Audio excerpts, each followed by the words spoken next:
Siorama light wave का numerical 6. The separation between the consecutive dark fringes in a Young's double slit experiment is 1 millimeter. A screen is placed at a distance of 2.5 meter from the slits and the separation between the slits is 1 millimeter. Calculate the wavelength of light used for the experiment. तो एक Young's double slit experiment और यहाँ पे दो dark fringes के बीच में, दो minima के बीच में डिस्टेंस दिया हुआ है 1 मिलीमीटर, जिसे हमने कहा है कि बीटा मतलब फ्रिंज विड्थ कहा है।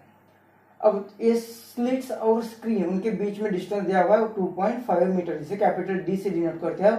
दो सोर्सेज के बीच में, दो स्लिट्स के बीच में डिस्टेंस दिया हुआ है 1 मिलीमीटर और हमें कहा है कि लैम्बडा की वैल्यू फाइंड करो। तो जो भी गिवन है और लैम्बडा, इनके बीच में रिलेशन हमें लास्ट फिफ्थ न्यूमेरिकल में देखा है कि ये फ्रिंज विड्थ, ये बीटा जो होता है वो lambda D upon small D, हमें लैम्बडा फाइंड करना है। तो देयरफॉर इस इक्वेशन से lambda is equal to D, यहाँ पे होगा beta D divided by capital D.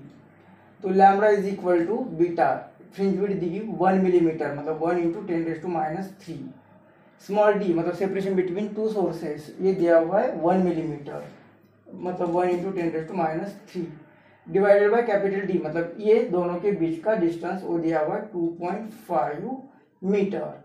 मतलब लैम्बडा इज इक्वल टू ये 1/2.5 इंटू 10⁻⁶।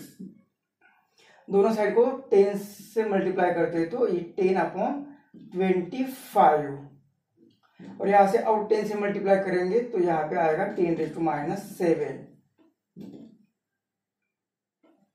तो ये 25 4 मतलब ये लैम्बडा, ये वेवलेंथ आ रही है 4 इंटू 10⁻⁷।